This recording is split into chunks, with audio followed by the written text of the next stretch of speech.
Saudara semua, saya informasikan tadi telah berlangsung pemeriksaan sidang etik terhadap saya dimulai pukul setengah tiga dan baru selesai kira-kira 10 menit yang lalu. Saya diperintahkan untuk menunggu hasil dari sidang etik. Dan posisi saat ini setelah saya diperiksa secara etik, juga sedang diperiksa ketua tim Ranlovong di kantor di PN Jakarta Utara, Adinda atau Saudara Lecumanan SMA. Setelah itu nanti akan dilakukan putusan, diambil putusan oleh Dewan Etik, dihadiri oleh Ketua Umum Bapak Zeblin Boykanu SMA, Dr. dihadiri oleh Sekjen Pak Adi Dermawan Dipak Suma SMA, dihadiri Ketua Dewan Kehormatan Bapak Silvester Matutina yang kita tahu semua kiprah beliau, yang dihadiri oleh Dewan Pengawas, dalam hal ini Dewan Etik juga oleh Bapak Irjen Pol,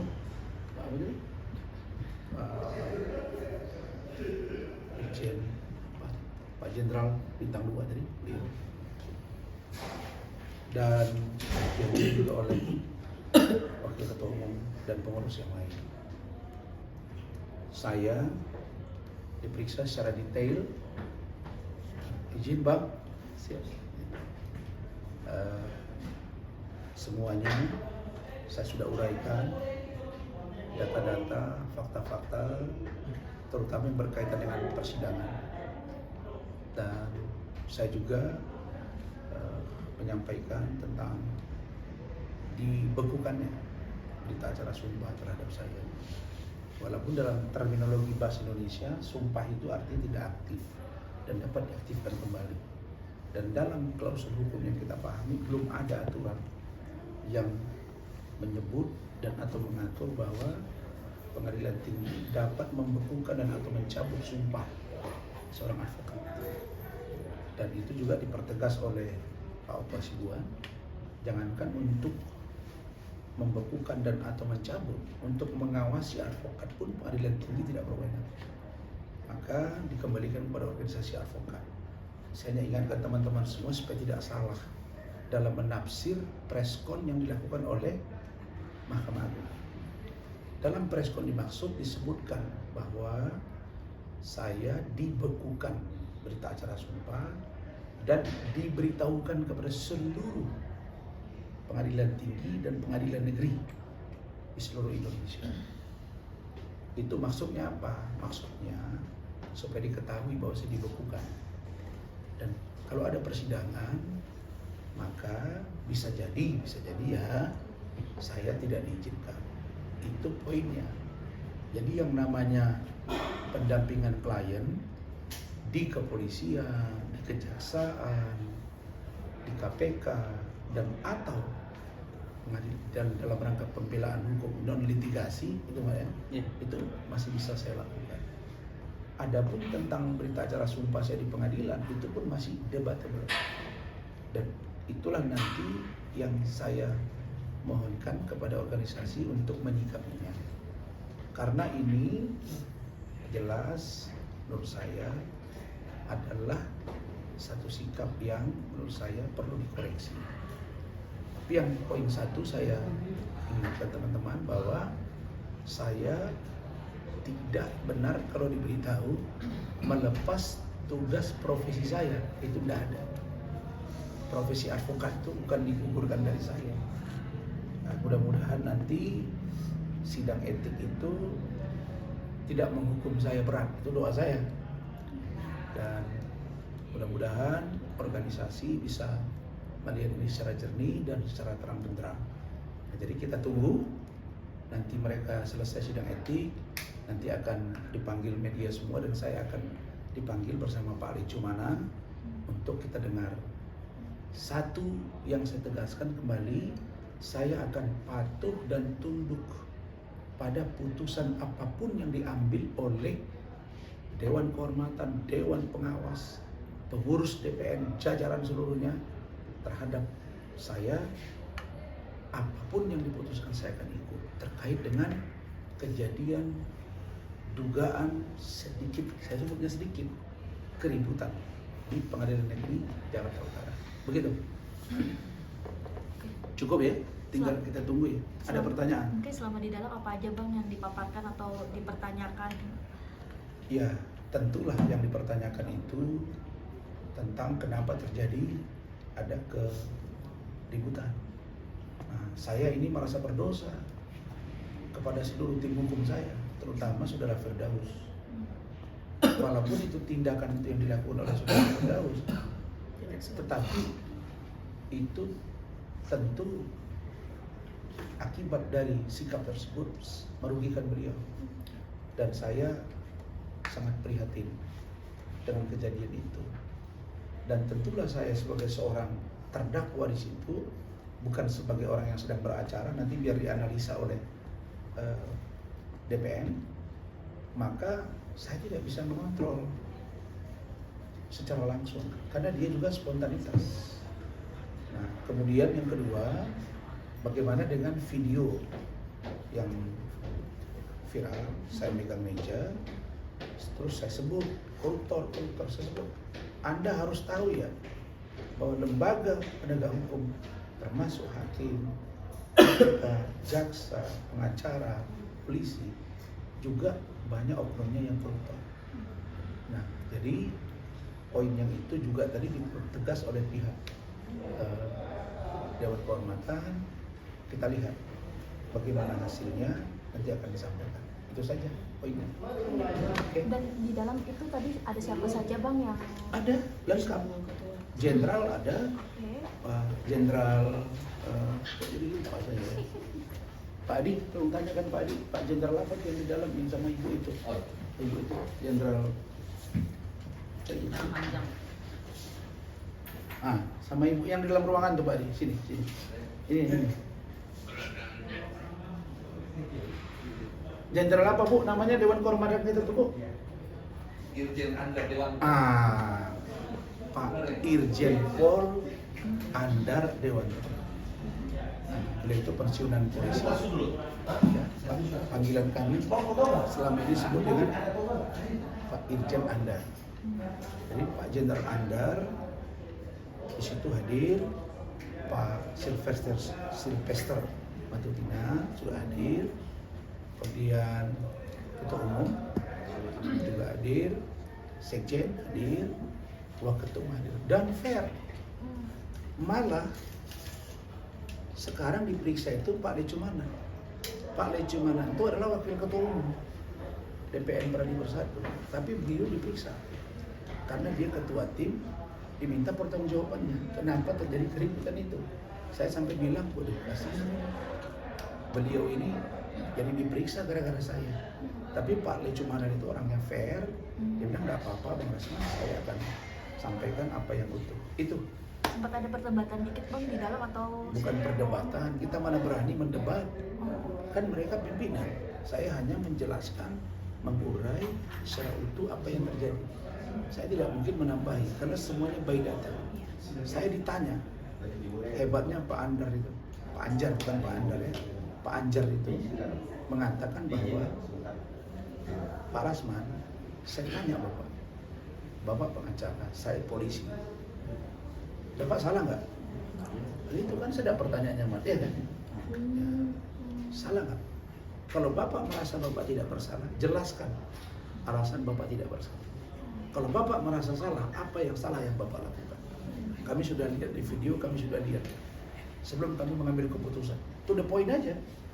Ya saya sampaikan bahwa pertama sidang itu diskors 2 kali. Skor pertama majelis hakim keluar, kemudian anggota keluar, ketua, anggota keluar, saya samperin Hotman. pegang baunya, saya jelasin. Apa yang Bapak sampaikan, saya sampaikan. Hotman kita buka-bukaan. Ini sidang peradilan, maksud saya supaya dia mau terbuka. Oke. Apalagi saya sampaikan di sidang kedua, setelah dibuka skor, hakim memasakkan diri bahwa sidang tetap tertutup. Teman-teman berontak, saya datang ke depan meja, saya pegang meja. Nah, saya sampaikan, Anda jangan memaksakan diri. Dan saya bilang hakim juga oknumnya ya banyak juga yang melanggar hukum. Dan itu dipotong, diedit. Tapi saksi saya banyak, Bu Ida semua mendengar itu, karena suara saya keras. Nah, jadi itu. Nah, jadi itu karena ketidakpercayaan.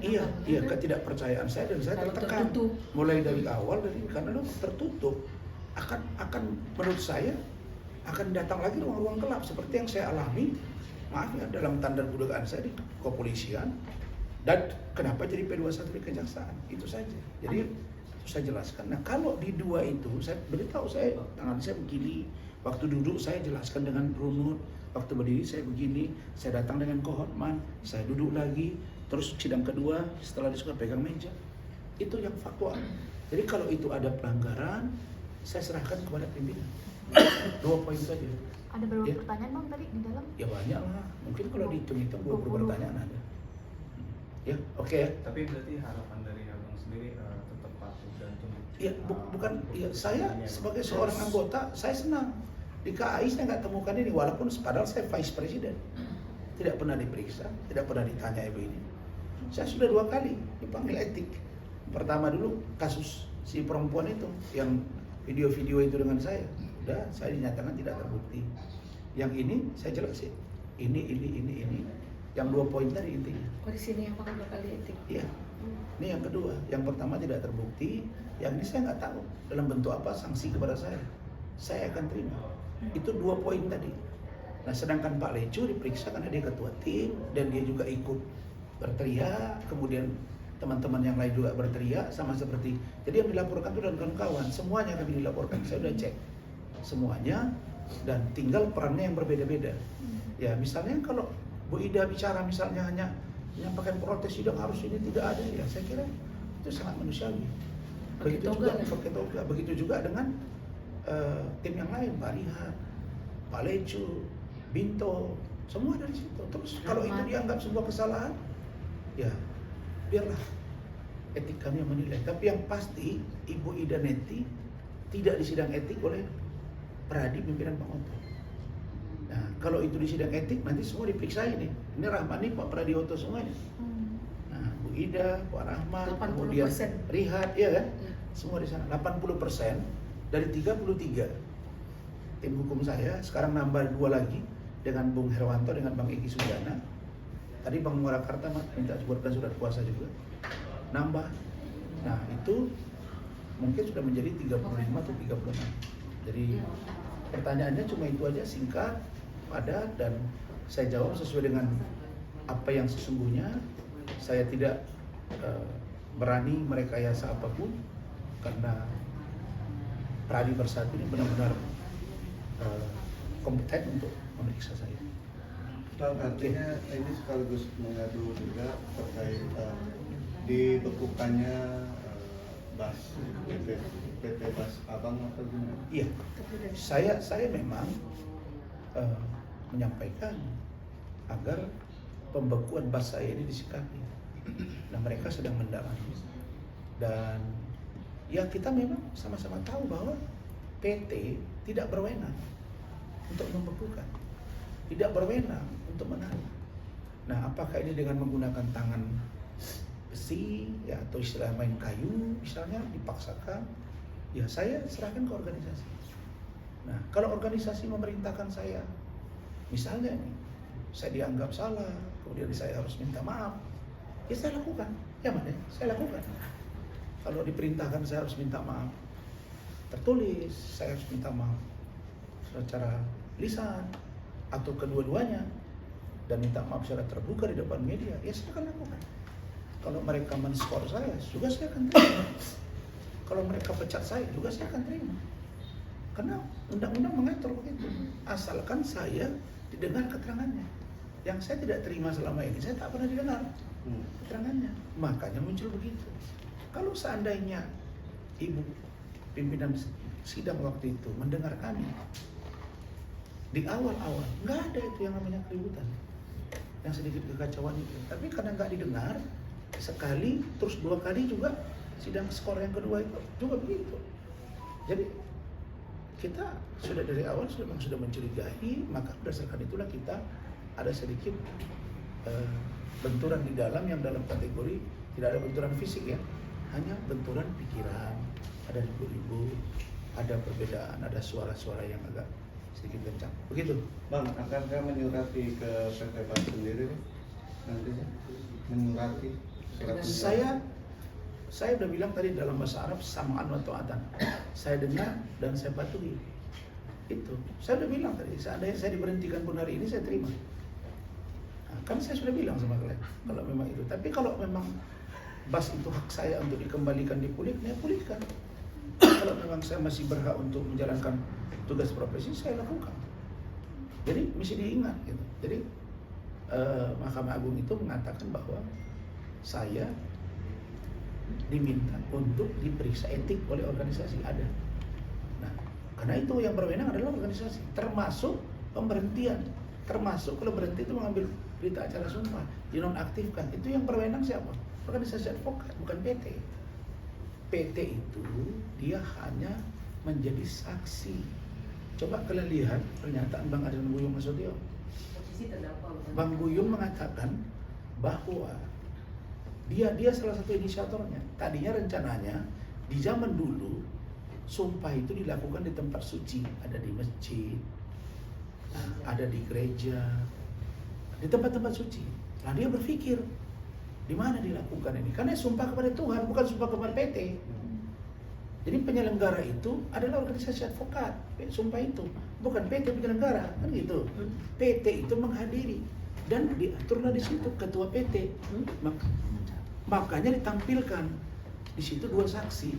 Guna apa? Dicatatkan bahwa seorang lawyer yang akan menjalankan tugas profesinya terlebih dahulu disumpah dan dicatatkan. Itu saja perannya. Makanya saya dicatat itu nomor 118 dicatatkan. Tapi tidak bisa serta-merta dicabut karena dia tidak berwenang di situ. Nah, jadi itu nanti biar didalami oleh organisasi saya. Kalau organisasi menganggap itu mereka harus pulihkan, mereka bersurat, mereka datang, kewenangan mereka. Tapi kalau mereka menganggap ini harus dibekukan, kemudian saya akan jalan. Kemudian kalian jangan lupa, posisi saya di situ adalah terdakwa. Makanya diperiksa Bung Leco. Karena posisi terdakwa bukan lawyer di situ. Karena itulah Bung Leco harus menjelaskan bahwa dia sebagai pengacara bagaimana kejadiannya. Nah, makanya kami tidak pernah di dalam. Nanti kalau sama saling dukung. Makanya saya selesai, lanjut beliau, kita tunggu. Itu saja. Kira-kira berapa lama Bang Apanya? pemeriksaan? Sebentar lagi mungkin selesai. Kita tunggu aja. Nanti akan diundang teman-teman media ke dalam, baru kita nanti datang dan saya akan menunggu.